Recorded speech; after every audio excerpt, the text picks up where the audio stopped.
Vamos continuar nosso estudo em Colossenses capítulo 1. Eu convido vocês para o livro de Colossenses capítulo 1 e vamos continuar nosso estudo nesse livro, nessa epístola muito boa, muito rica, que Paulo escreveu para o povo lá. E se puder ficar de pé, na reverência da palavra, vamos ler 5 versículos de noite, começando no versículo 24. A Bíblia diz: regozijo-me agora no que padeço por vós, e na minha carne cumpro o resto das aflições de Cristo pelo seu corpo, que é a igreja, da qual estou feito ministro segundo a dispensação de Deus que me foi concedida para convosco, para cumprir a palavra de Deus.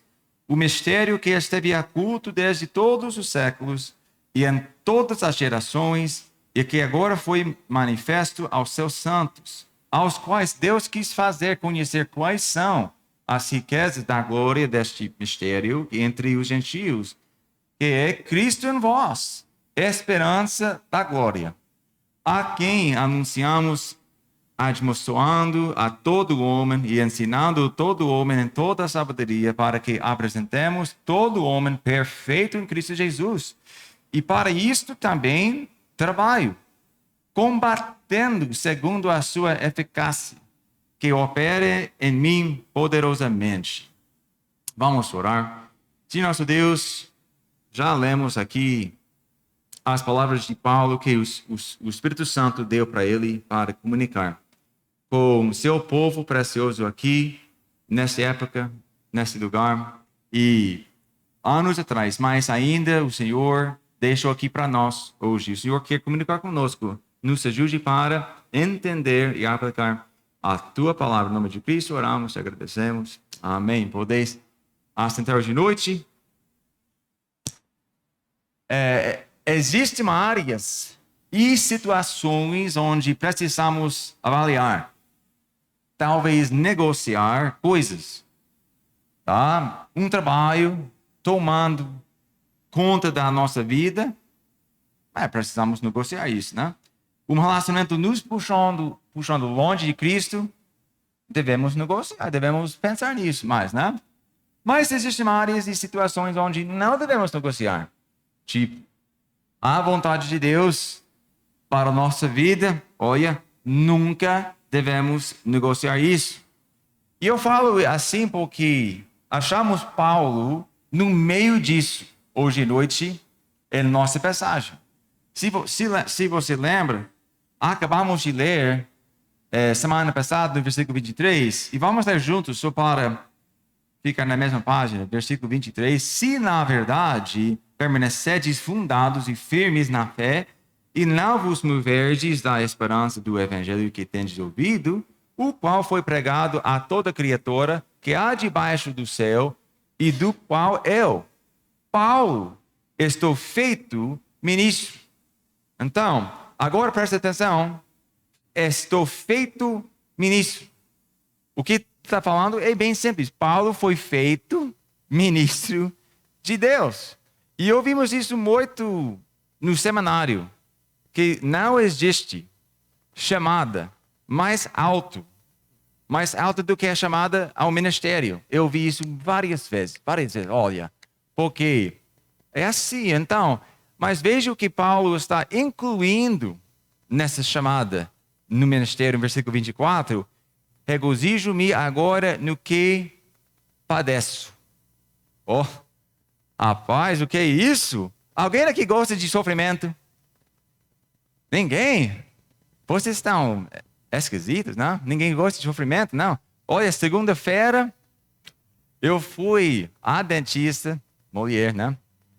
Fui à dentista porque uma restauração que foi feita aqui em Itapuã, eu acho que um ano atrás, 2 anos atrás, soltou. E aí eu achei era uma cárie, então eu fui até a dentista para ela dar uma olhada e ela falou: olha, isso aconteceu. A restauração soltou. Temos que colocar de volta e temos que fazer mais bagunça lá. Eu falei: opa, O que isso significa? Porque eu não gosto agulhas. Não gosto, não.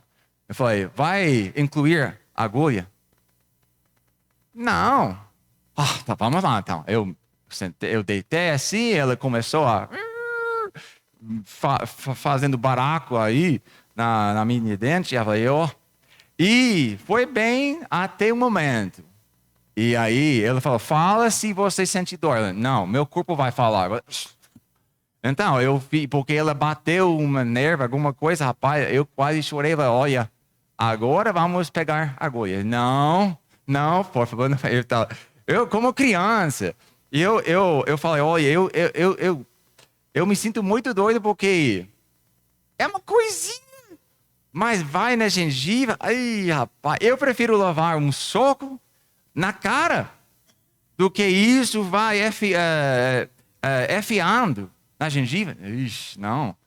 Então, eu falo, eu não estava com alegria, eu não estava regozijando naquela cadeira, mas sobrevivi, amém? Estou aqui, graças a Deus. Então, Paulo acabou a dizer, regozijo-me que padeço. Isso não é normal. Ninguém fala assim na vida, no dia a dia, ninguém. Normalmente, quando algo nos custa de verdade, quando a vida pesa, quando a resistência aumenta, quando o preço fica alto, a gente não se alegra, não. A gente diz, eu não consigo continuar assim. Não aguento. Algo precisa mudar. E começamos a negociar a situação, tirando coisas, tá? E claro, eu falei, às vezes precisamos fazer isso, dependendo da situação, como eu falei. Mas para Paulo, isso era a vontade de Deus. E ele foi feito ministro de Deus e ministério incluía sofrimento. E Paulo não negocia isso. Ele falou, não, realmente regozijo-me. Não porque sofrer é bom em si, mas porque ele vê algo no sofrimento que a maioria das pessoas não consegue ver. E aí, o que Paulo sabe que faz o sofrimento valer a pena? Viu o que ele falou depois? Regozijo-me no que padeço. O que a igreja? O que ele falou aí na Bíblia? Vamos tentar de novo. Vamos para versículo 24, tá? Ele falou, regozijo-me agora no que padeço por... Ixi, isso é pior do que a escola dominical. Vamos falar mais uma vez. Regozijo-me agora no que padeço por vós. Isso significa que ele enxerga uma conexão entre o que está passando, o que está acontecendo nas pessoas. Então, a dor dele não é aleatório. Não. A dor está ligada ao bem da igreja, do povo de Deus. Isso sozinho já deveria te fazer parar. Porque a maioria de nós pensa a vida assim. Se eu estou doendo, se eu estou sofrendo, alguma coisa está errada. E nós, naturalmente pensa assim. Mas Paulo pensa diferente. Se eu estou doendo por essa causa, se eu estou doendo, mas está produzindo Cristo nos outros, então vale a pena.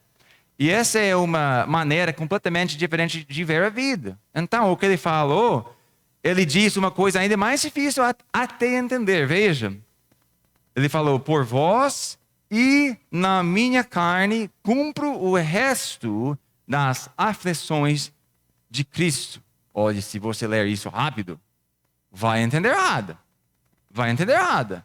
Parece que Paulo está dizendo que Cristo não terminou o trabalho em nós. Ele falou, o que falou? Eu cumpro o resto das aflições. Cristo não foi suficiente para a nossa salvação? Cristo deixou uma partezinha para você cumprir? Não. É como se fosse a obra da cruz, está incompleta e ele está completando. Não. A Bíblia já falou em João 19:30, está consumado. Está consumado, não está quase terminado, não falta pouco, mas consumado. a carta aos Hebreus inteira é construída sobre a suficiência do sacrifício de Cristo. Uma vez, por todas, sem repetição, sem adição, porque a reconciliação não carece de nada. Está completa em si mesma. Então, Paulo está falando, as aflições de Paulo têm o mesmo caráter das aflições de Cristo, mas não a mesma extensão e certamente não o mesmo propósito, porque não for para nossa redenção, tá? É a entrega dessa redenção às pessoas. Já estamos falando isso, estudando isso na escola dominical. Que, como assim? Que nós vivemos numa carne, nós temos uma vida espiritual em Cristo que é eterna, que nunca vai acabar, mas ficamos atrapalhados nesses corpos que são pecaminosos. Então, nós temos esse conflito, estamos aprendendo isso. Então, Paulo está sofrendo as aflições, porque não por causa da redenção foi incompleta, mas porque a entrega, os resultados completos ainda. Tem gente que não conhece Cristo ainda. Tem gente que precisa crescer na fé. Ele vai falar isso daqui a pouco. Mas sabemos, igreja, que a cruz pagou, a morte de Cristo pagou pelo pecado, mas a mensagem da cruz ainda precisa chegar às pessoas. Nossa sociedade. Não chega automaticamente. Mas o evangelho precisa entrar em quê? Em casas, trabalho, em amizades, em situações difíceis. E quando entra, o evangelho traz pressão. É incômodo às vezes. As pessoas não gostam de abandonar os seus pecados. Não gostam de ser confrontadas. Já fez isso com alguém? Você já foi falando, olha, o que vai acontecer se morresse hoje? Eu vou para o céu. Perfeito. E por que você está falando isso? Isso é baseado porque eu tinha uma experiência. Deus respondeu uma oração e por meio disso, obviamente, eu estou perfeito com Deus. Eu posso mostrar alguma coisa para você na Bíblia? A Bíblia nos mostra que somos pecadores. E, infelizmente, o valor do pecado é a morte. Então, mesmo que você está falando isso, realmente, biblicamente, não vai para o céu assim. Ixi. Eles não falam, obrigado, vamos tomar chá aqui em casa. Não é assim, não. Pessoas não gostam disso. Pessoas não gostam de ouvir questões erradas. E o que acontece? Rejeição. Aconteceu com Cristo. Então, Paulo diz, sou eu que estou carregando esse custo pelo corpo dele, que é a igreja. Isso não é serviço vago. É para a igreja, para pessoas reais. E Paulo está dizendo, o meu sofrimento está conectado ao crescimento de vocês por vós. E isso transforma sofrimento. Isso transforma sofrimento. Domingo, escola dominical, nós falamos sobre uma mulher grávida.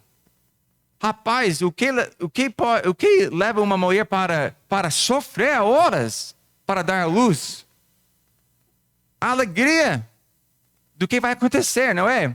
Então, Paulo está nos mostrando alguma coisa na mente dele que transforma sofrimento. O sofrimento deixa de ser algo para sobreviver e se torna algo que pode servir. Então, ele explica por que ele vive assim no versículo 25. Agora, vamos lá.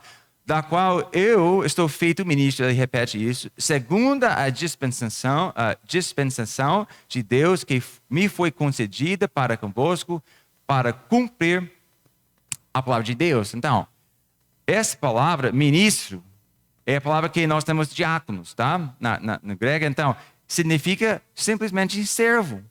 O que ele está falando aqui? Ele não diz que ele escolheu esse papel. Ele diz que ele foi feito ministro segundo a dispensação de Deus foi concedida a ele. Então, concedido, como quando alguém coloca algo nas mãos e diz, olha, agora você é responsável por isso agora. Então, Paulo, o que estou falando? Paulo não acordou um dia e falou, eu acho que eu vou pregar por Deus. Eu acho que eu vou viajar a outros continentes, outros lugares, países, porque eu quero ser missionário. Não, Paulo não acordou um dia falando isso.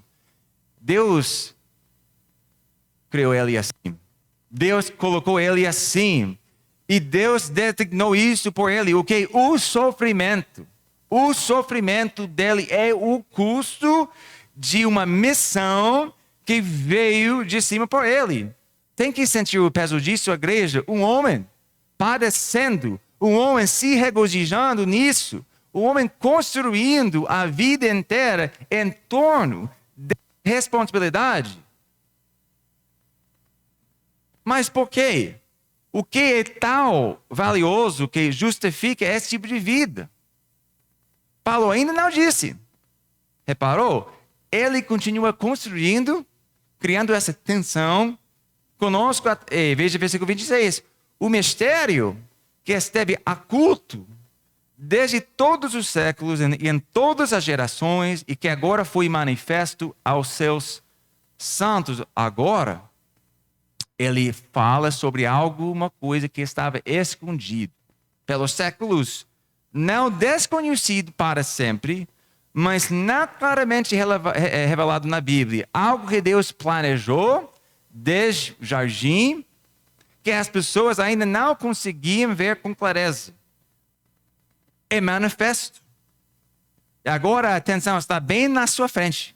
O que é esse mistério que o homem padeceria assim para tornar conhecido, versículo 27, aos quais Deus quis fazer conhecer quais são as riquezas da glória deste mistério entre, está incluindo isso agora, os gentios, que é Cristo em vós, esperança da glória. Viu o que ele falou? Olha, precisamos ir bem devagar, porque se você passar rápido aqui, vai reduzir isso até alguma coisa qualquer. E tem gente que faz isso. Diz assim, o mistério é a igreja. Certo. Concordo 100% com isso. Cristo veria, 100% correto. Mas é mais do que isso.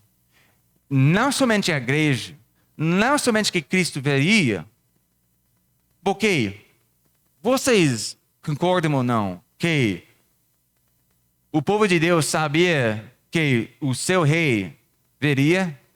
Eles sabiam isso? Sim. Eles sabiam que ele ia sofrer?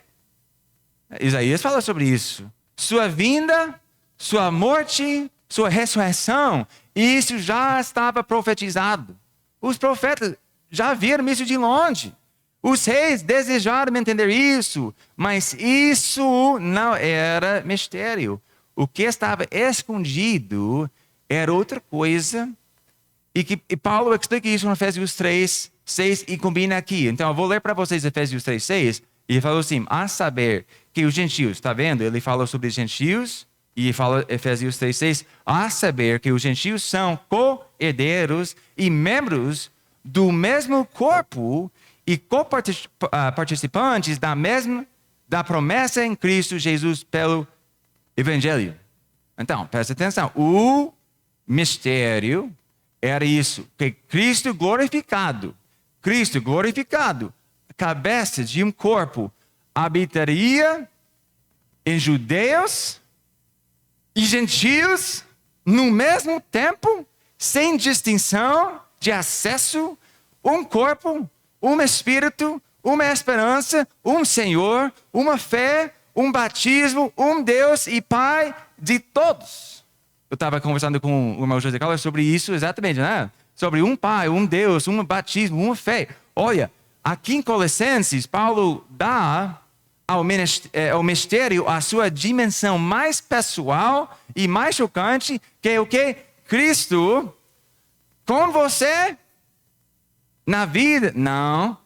Cristo ajudando você na vida? Não. Cristo onde? Em você, Cristo em você. Oh, vocês entendem o escândalo disso?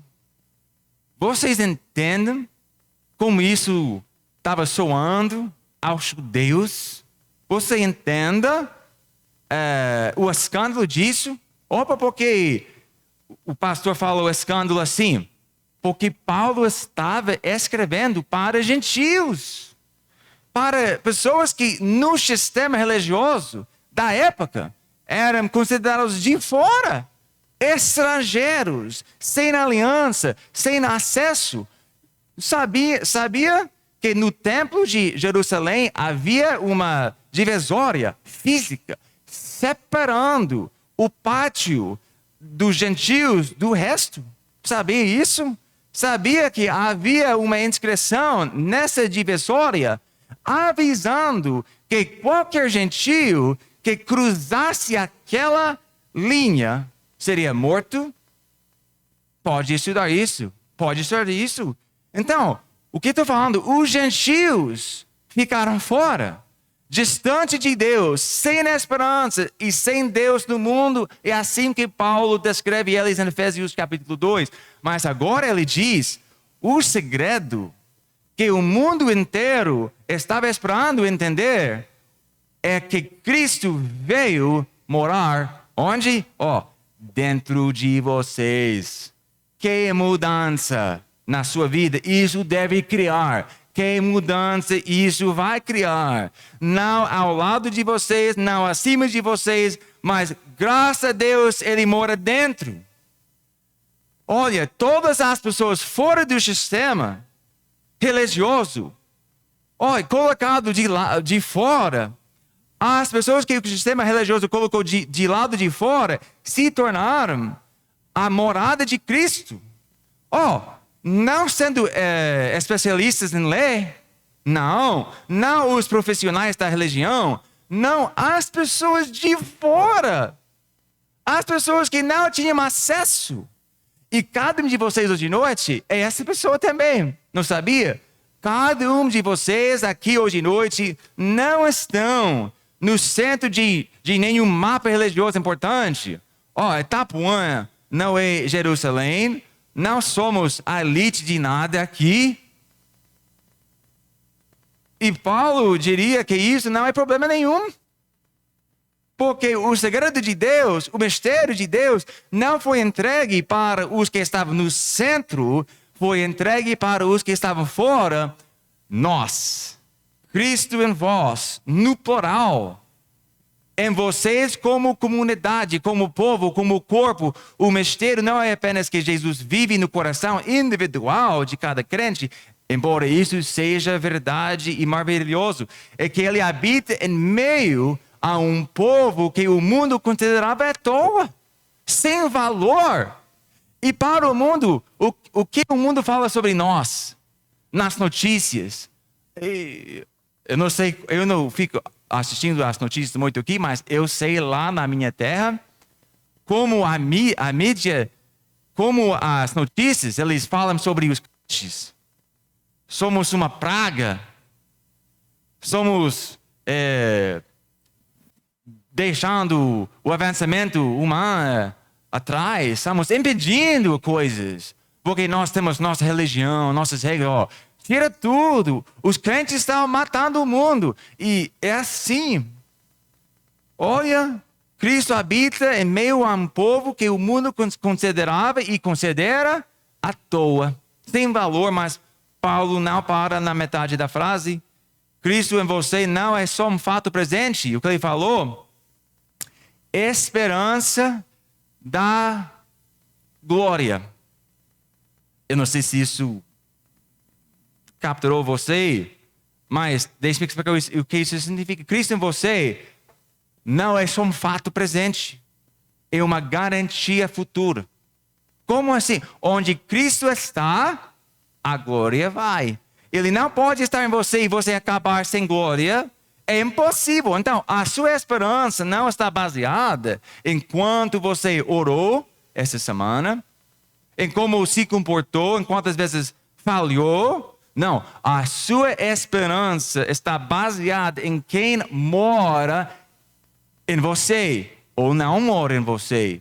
Ou seja, não tem esperança. Por isso pregamos nessa igreja sem vergonha que a salvação é eterna.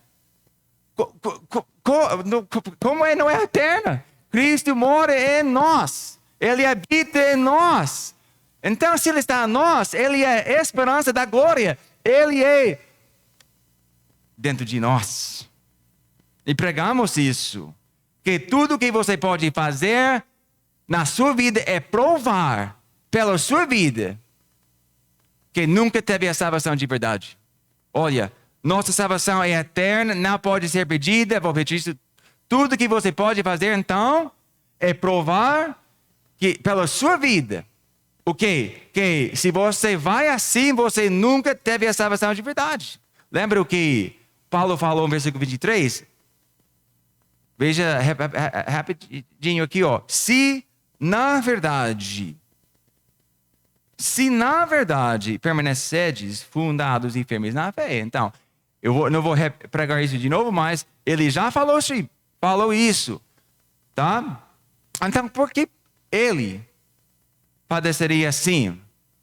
Porque é isso, essa mensagem que ele está carregando ao mundo. Não religião, mas Cristo mesmo. Feito conhecido para pessoas que ainda não têm Cristo. Agora, antes de continuar, pensa comigo. Você frequenta essa igreja? Você sabe as músicas? Sabe quando levantar a mão? Quando dizer amém? Que não acontece muito aqui. Sabe se comportar aqui dentro? Mas se alguém tirasse tudo isso da sua vida, o hábito, a rotina, o vocabulário, o que sobraria na sua vida? Tá? O que sobraria? Deixe-me falar para vocês. Cristo. Em você. Cristo. Ou pode ser isso. Só você com roupagem cristã.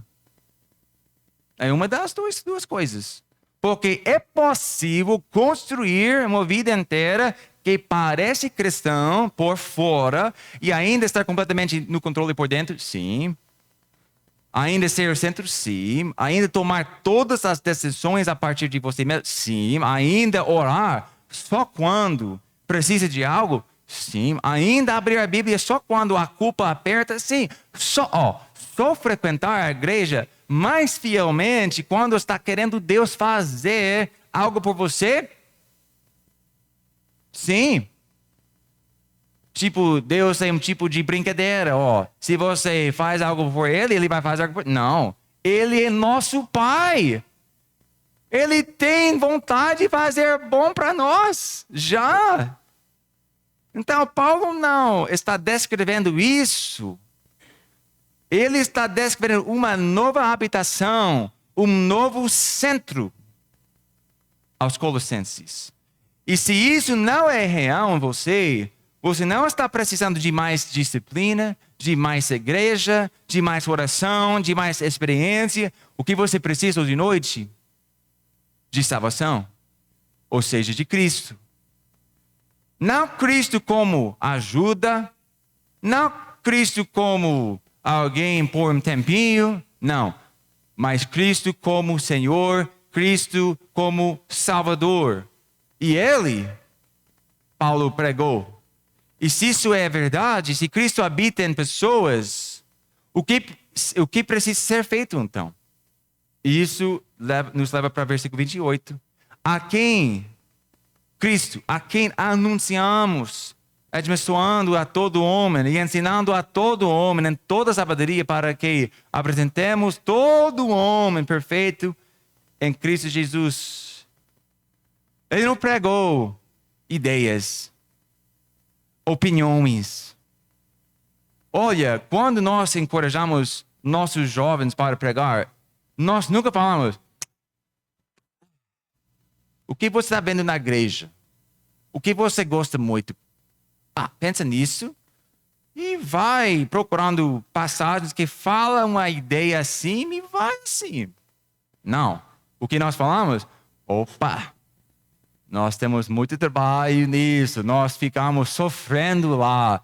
Oh, o que significa essa palavra? O que Deus queria comunicar conosco? Não pode chutar nada aqui.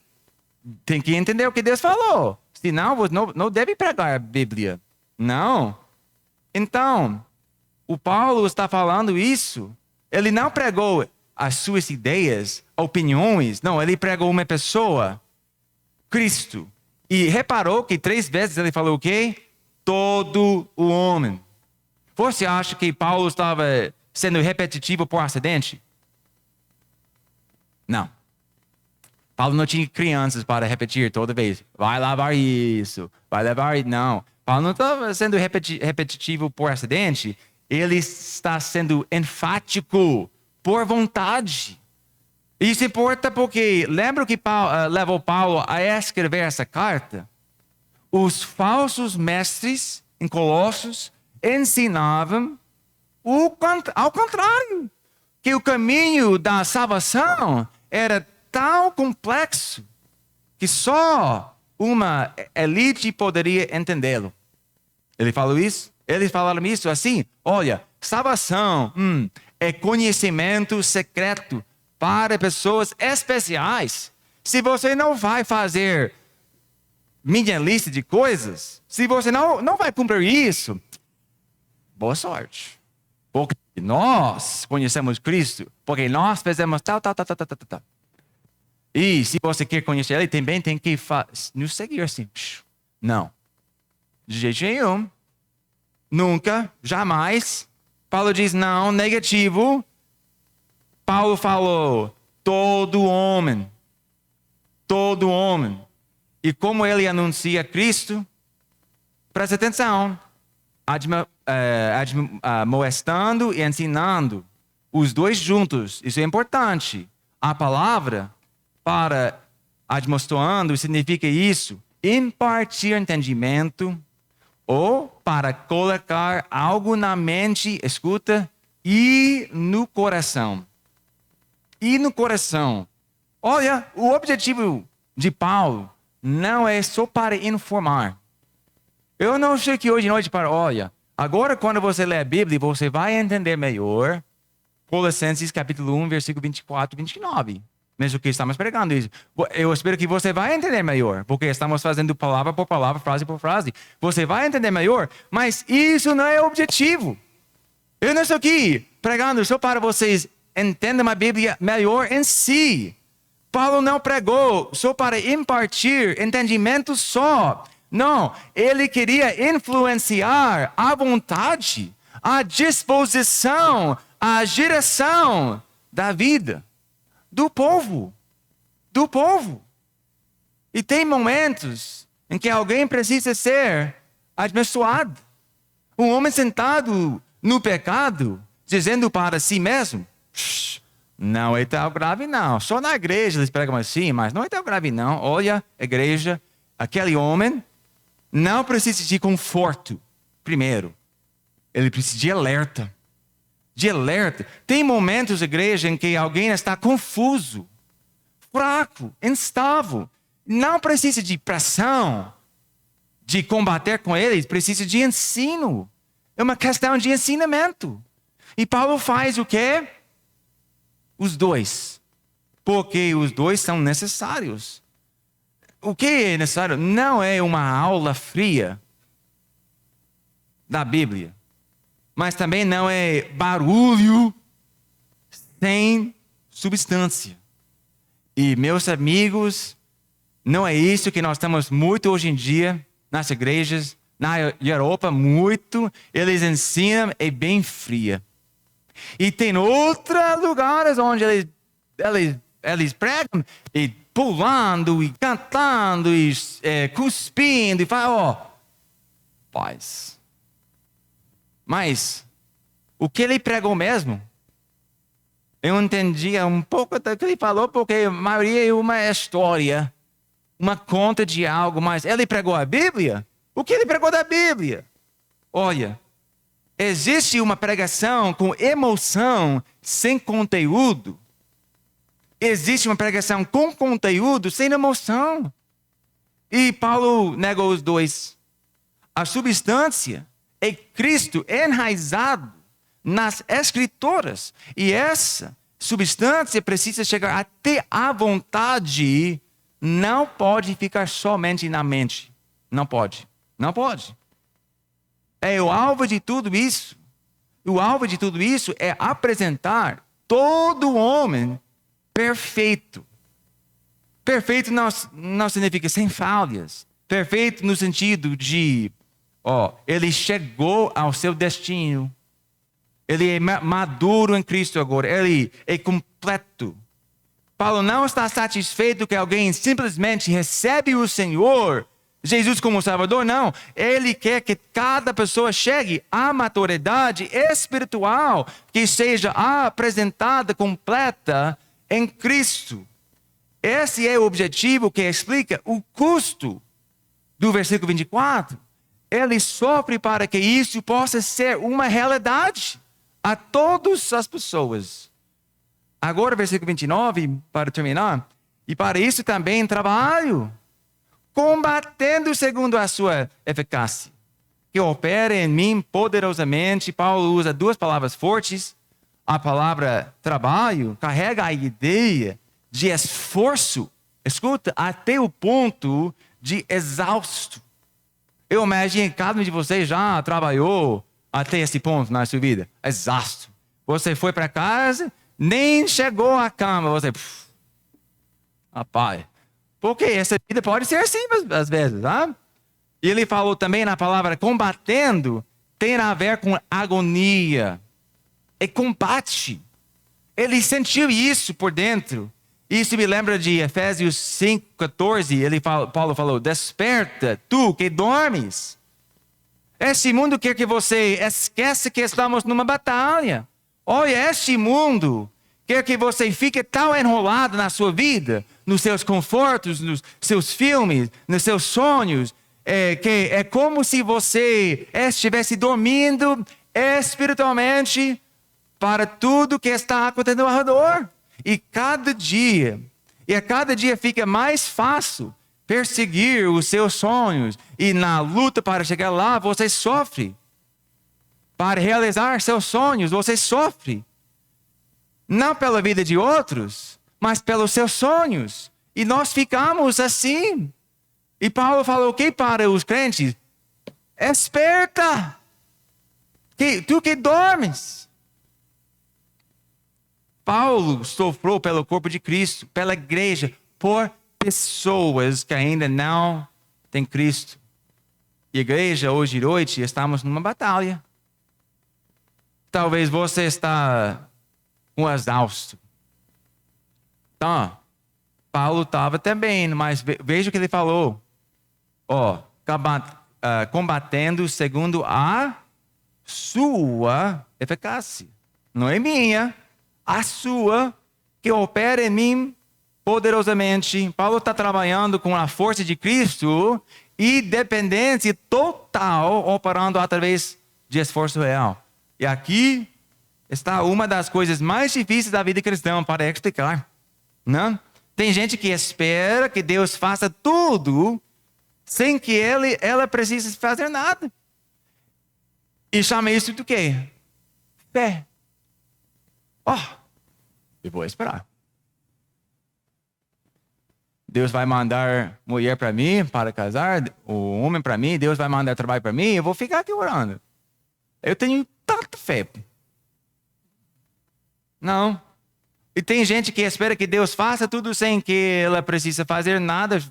Tem gente que faz tudo sozinha, sem depender de ninguém. Isso é o quê? Disciplina. Disciplina. Olha, Paulo não cabe em nenhuma das duas caixas.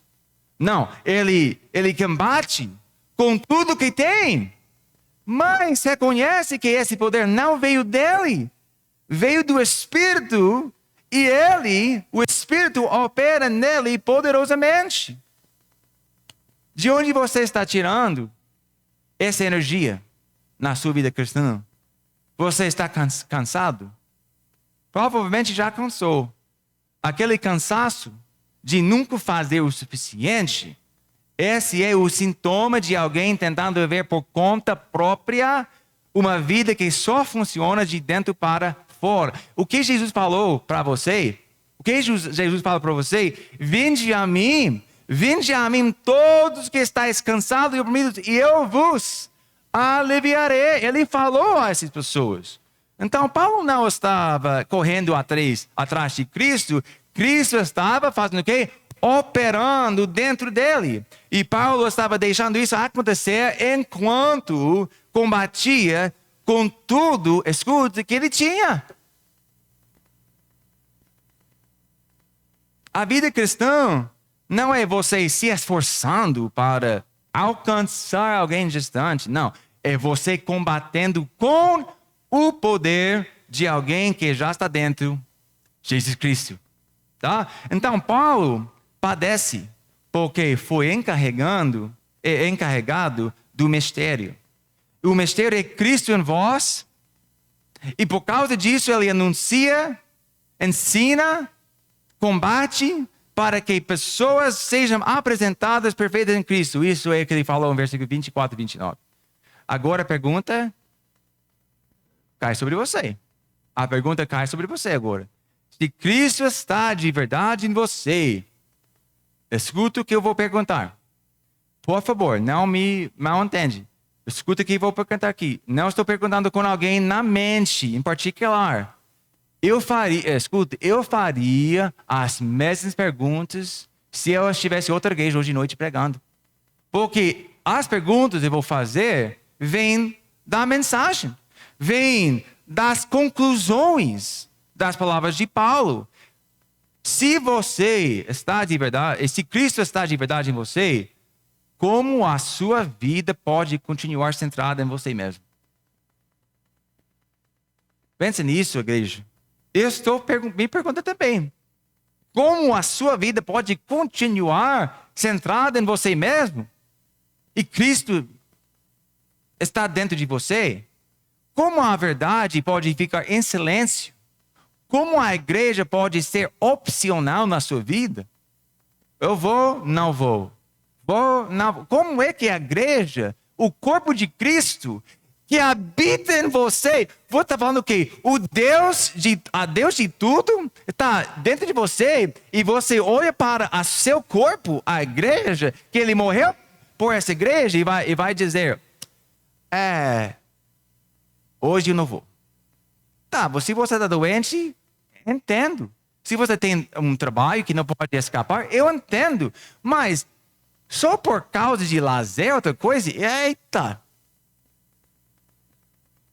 Isso é uma coisa que nós precisamos entender. Porque quando Cristo entrou Paulo, levou Paulo para sofrer. Para o quê? Para seu sonho? Não. Para vós. Ele sofreu horas e horas. Ele sofreu dias e semanas e anos. Ele sofreu e sofreu. Então, hoje à noite nós temos duas pessoas aqui, e talvez você já reparou, o pastor Mike fala dessa forma muito. Há duas pessoas aqui, Mas eu falo assim porque é realidade. É realidade, tá?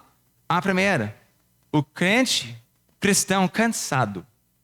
Olha, você já recebeu Jesus, você já foi salvo, mas você vive como se ele estivesse do lado de fora, esperando que você melhore antes de entrar na sua vida e ajudar você. Não. Já está dentro de você. Você ora quando a culpa aperta. Você abre a Bíblia quando a vida desmorona. Vem na igreja por hábito, mas sai do mesmo jeito que entrou. Você tem que pensar nisso. Olha, você não está habitando em Cristo, só tem uma aparência cristã. Somente você sabe isso. Talvez por isso cansa. Porque fingir aparência sempre cansa. Hoje à noite, a mensagem de Paulo não é um chamado de se esforçar mais. É um chamado para parar de correr atrás do que já mora em você, que é Jesus Cristo. Cristo está dentro, operando com poder, produzindo o que você nunca conseguiria produzir sozinho. Então, para você hoje à noite, a questão não é como chegar mais perto de Deus, é perceber que Ele já está mais perto do que você está imaginando. Onde está Ele? Dentro de você. Então pare de pedir permissão para se aproximar de alguém que já mora em casa assim. Já está com você. E a segunda pessoa, quem está aqui mais ainda, não recebeu Cristo. Você conhece as palavras, você conhece os hinos, tudo mais, sabe como se comportar aqui dentro, mas Cristo em você ainda não é sua realidade. É uma teoria, um conceito. E Paulo diz que esse mistério é exatamente para você hoje à noite. Para você entender, para as pessoas que o sistema considerava distante demais.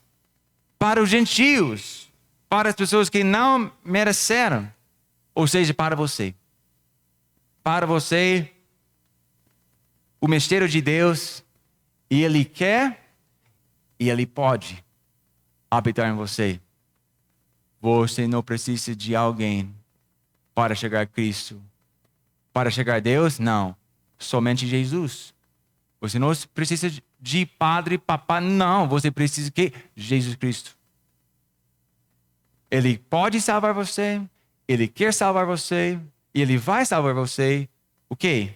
Se você receber Ele. Ele vai te salvar. Então hoje pode ser o dia em que você recebe esse mistério. Que é Jesus Cristo. E para os cristãos aqui hoje à noite, olha, não esqueça que o poder dessa vida cristã não vem de você. É o poder de Deus. Esse é o tempo de Deus. E Ele fortalece isso. Ele fornece isso. Vamos governar nossas cabeças hoje à noite e fazer oração. Eu quero pedir hoje à noite, será que alguém está aqui hoje à noite? Você, como eu falei, você conhece a linguagem, você conhece a religião, mas você tem tratado Deus tipo uma coisa boa, uma coisa que você vai quando é necessidade. Mas você não realmente conhece Cristo. Não, você conhece o nome dele, você conhece o que ele fez, mas você nunca se rendeu sua vida, nunca se arrependeu sua vida, e foi até ele, invocando o nome dele para te salvar. Olha, se nunca fez isso, ele não é seu salvador. E você pode continuar essa brincadeira religiosa. Que é cansoso. Não dá. Hoje à noite você pode ganhar Cristo como seu Salvador. Será que alguém está aqui hoje à noite e você diria, olha, a Bíblia me pegou hoje à noite. Hoje à noite eu confesso, mesmo que eu conheça as palavras, os hinos, as músicas, olha, realmente eu não conheço dentro de mim esse poder. Eu não conheço esse poder na minha vida. Pode levantar sua mão, eu quero orar por você. Se você está aqui hoje à noite sem Cristo mesmo, dentro de você, levanta sua mão. Eu só quero orar por você. Alguém? Tá? Então, para todo mundo, então, olha, não esqueça a igreja. Nossa igreja pode ir na frente. Como? Em 2026, coisas são terríveis hoje em dia, é mais difícil. Olha, não esqueça que o poder dele opera em você poderosamente. Não é simplesmente, não é fracamente, poderosamente o poder dele. Ele não cansa, ele não dorme. Olha, a igreja, vamos na frente. Como vamos na frente? Olha, com o nosso Salvador operando dentro de nós, tá? Vamos orar agora. Senhor nosso Deus, eu agradeço pelo estudo na tua palavra, as palavras que Paulo deixou anos e anos atrás para esse povo. Agora nós podemos aprender, nós podemos entender melhor o Senhor, como o Senhor opera, para evitar erro.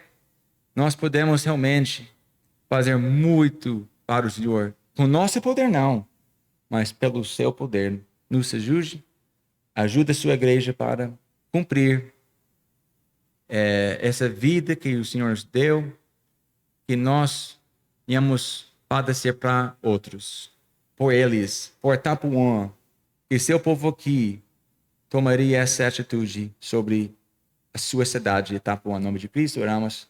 Amém. Amém. Obrigado. Uma ótima noite. Bom descanso. Até segunda, domingo.